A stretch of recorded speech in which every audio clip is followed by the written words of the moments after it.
friend group, you think about your family members, like maybe they're not church, but they still love people. Maybe they're not church, but they're a great cook. And you're like, hey, like I know you love cooking. Like every Wednesday, do you want to cook at the Salvation Army? And you just say it because you know they don't go to church. You have a conversation with the core officer and be like, hey, I got somebody who, as long as we got the stuff here, like they're willing to cook.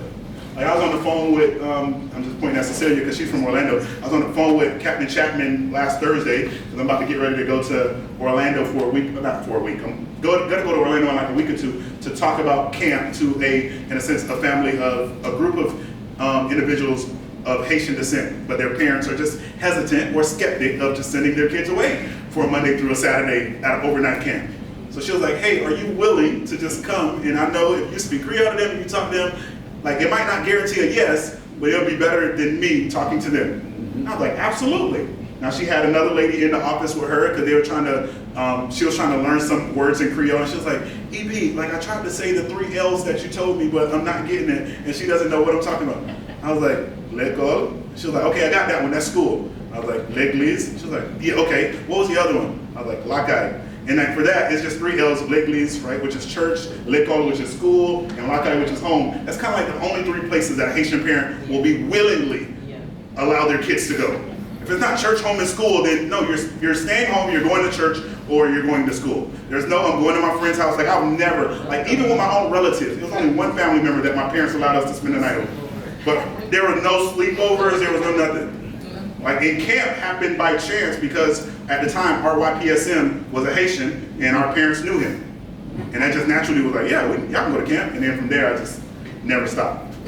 But you share an opportunity for that person to serve and you see what God can do through that. Now, I'm not the one to tell you go recruit from another church and do that and be like, but I'm just saying people who are not church, evangelize to them who don't yet know Jesus, but they can have a passion in stuff that we already do, right? And then when I say allow for a takeover, I don't mean like they just take over your church because you never know what people are going to teach or preach or all of that. But if somebody is great at certain things, you allow them to teach something. Like, oh, you're a great cook, or you like barbecuing, you like doing this. Hey, I got a group of 5 or 6 guys. Do you want to teach us, like if we were barbecuing at the house, what would that look like for you? Like, can you teach us how to do that? Oh, you know how to build stuff? You're handsy, so to speak. You're a carpenter. You have that skill set. I got a group of about 7 to 10 Adventure Corps boys who would love to learn some new things. Can you come teach them? And these are people who you already know, you know their skill sets, and you follow through with those things. And we'll wrap with this. You find ways to model evangelism, which is simply you just live it out. You preach evangelism, whether you're the officer or a local leader or you're at the pulpit, you just tell people, hey, man, I know there's people in your community who don't yet know Jesus. Find ways to connect with them on common ground and just let them see your life lived out. And maybe they'll ask you, what's that joy that you have? Create welcoming environments.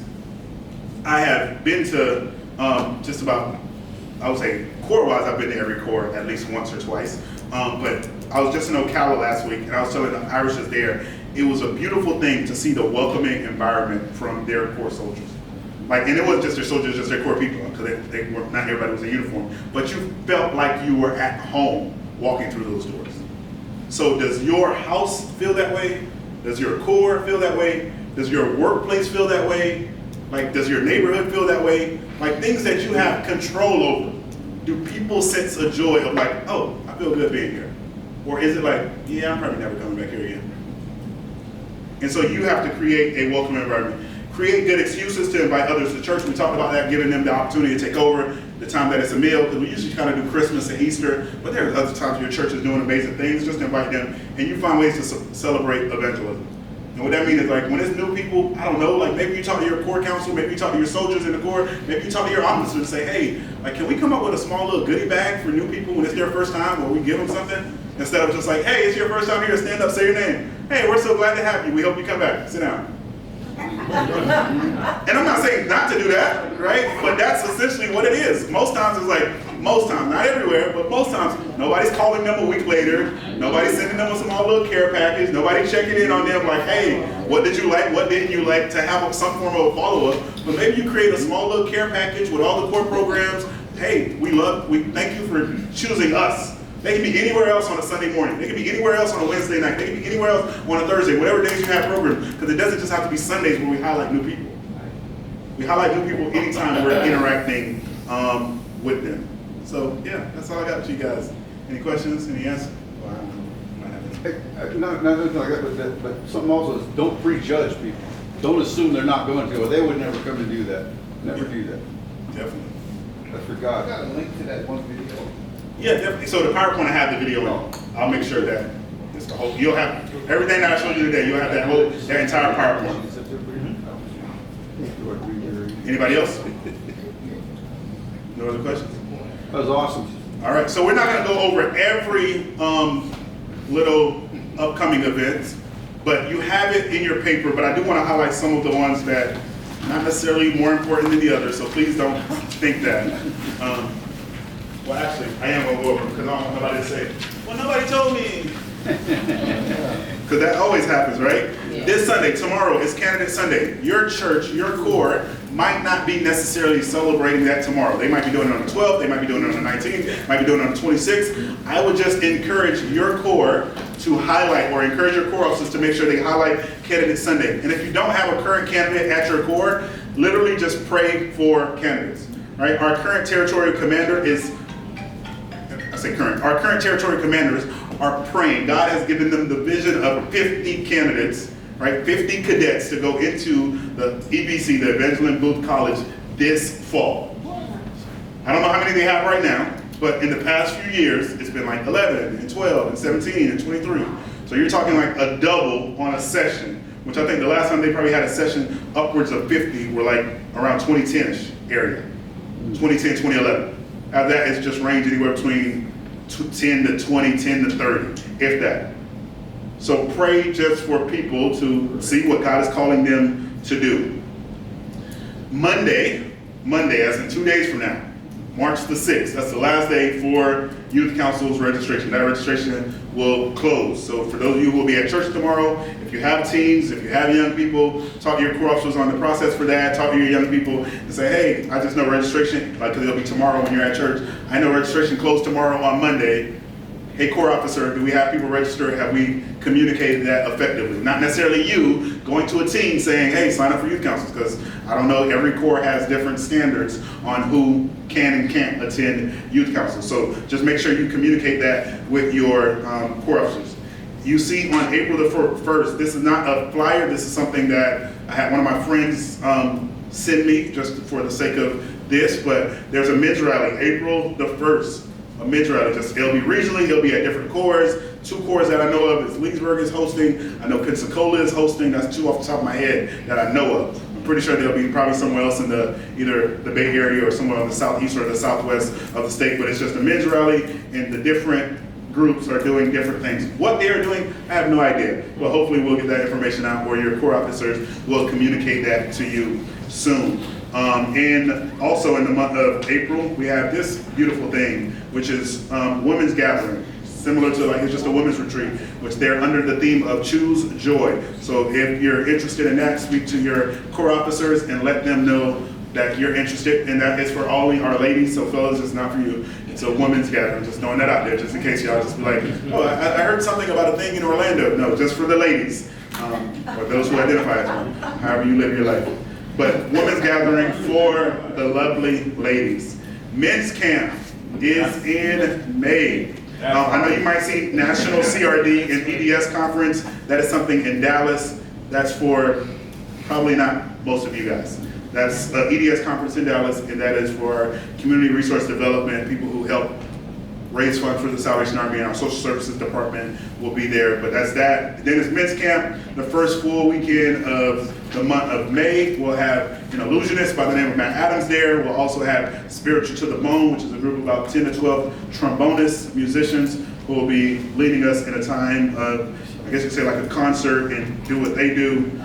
The week after that, our youth department and music department, or really our music department, led by Dr. Adley Charles, they'll be hosting a music and arts councils. So it'll be a culmination or a highlight of all the stuff our divisional groups from our youth groups have been doing all year long. Some of them right now, actually, their groups are in Clearwater now as they're rehearsing. So that'll be their final concert weekend.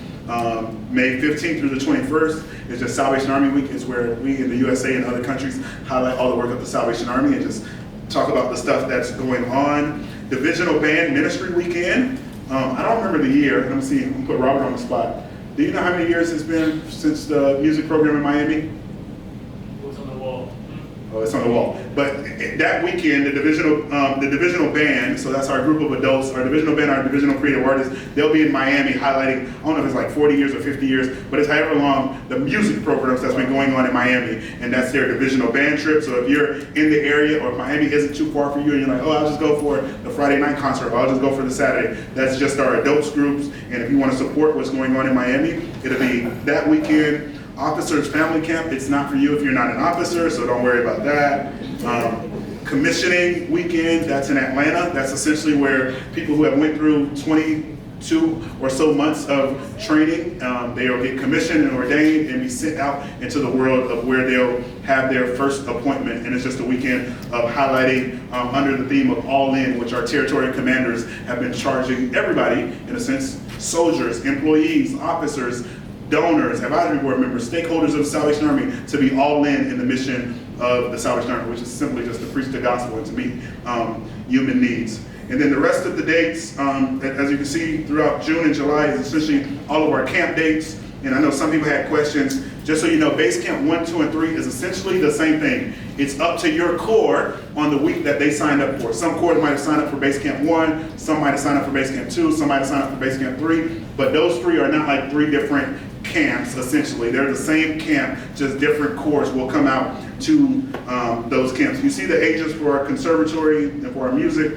camps. The only big deal is, of course, registering camp, but our junior conservatory and senior conservatory especially, it's like they submit an application, they do auditions, and then they're approved by our music department. So our music department, in a sense, leads that. And I can tell you that all camp information will be sent out to your corps officers on March the 14th. So after March the 14th, your corps officers will have more information on all of those things. But the same way you register for this at Men Camp, that's the same way we do registration for camp, for men's camp, women's gathering, all of our events. And that's one of the reasons why we use it. I know some people are like, why can't I just show up? But it just helps us keep a filter of who's here, how do we, I guess, set up for things, how do we arrange things, how to adequately prepare as a team. And then you also see the welcome and farewell and welcome Sunday on June 18th and June 25th. Just be praying for officers across the world, but especially just across of our division, as many of them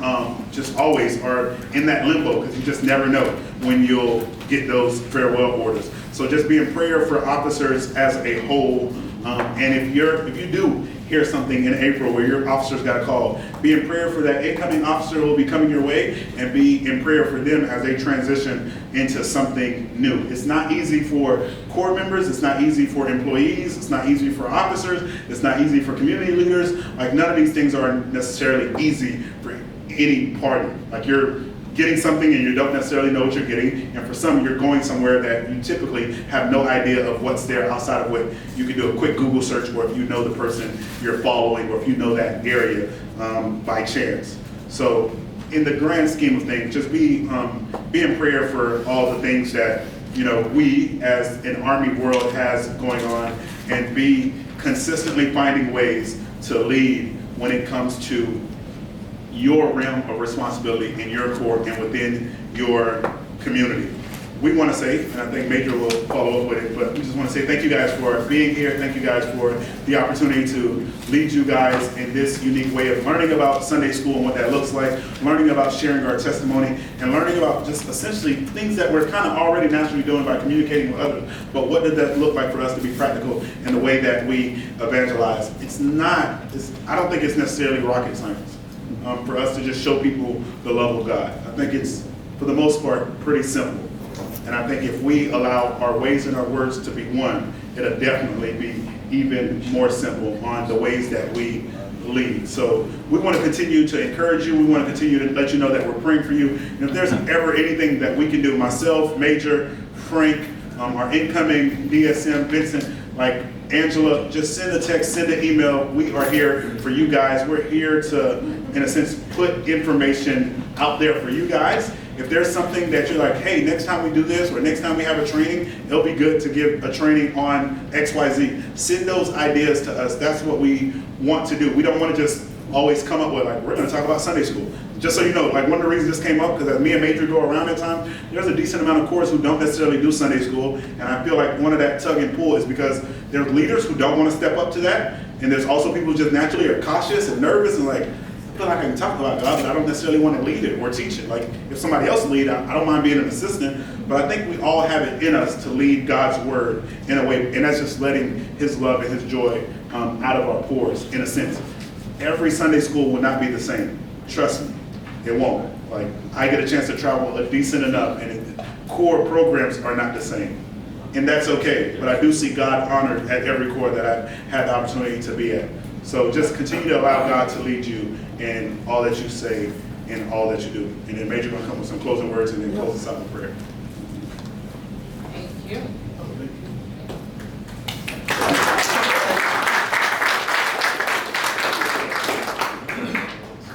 Man, I sense that you're on fire, as I am.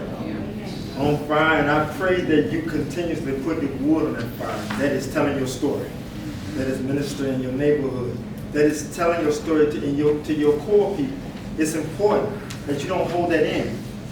We are being, it is simple for us to hold in the blessing that God has. But it's simple when we do that. God wants us to, He wants to bless us, and He wants us to tell others so that they can be blessed as well. Because the whole thing is that His whole kingdom should be coming together. And so that's what we desire. And I want to encourage you. I want to encourage you to talk with your officers. You are the core. You are your core. Get excited about what's going on. Get excited about your program. Get excited about your service. I can't tell you how many times I might go to a service. If the service is, I have to feel like I've been to church. I don't know how any of you are, but I have to feel like I've been to church. And you have to get there. You have to be excited. I always, when I was in the corps and the corps officer, I would always keep our people guessing. They never knew what our service gonna look like. Sometimes we had dances, sometimes we had prayer. We had different things, and we kept them looking and anticipating, coming to church, getting excited. Talk to you. Talk. You are the core. You are the core. Nothing more exciting than to go and see core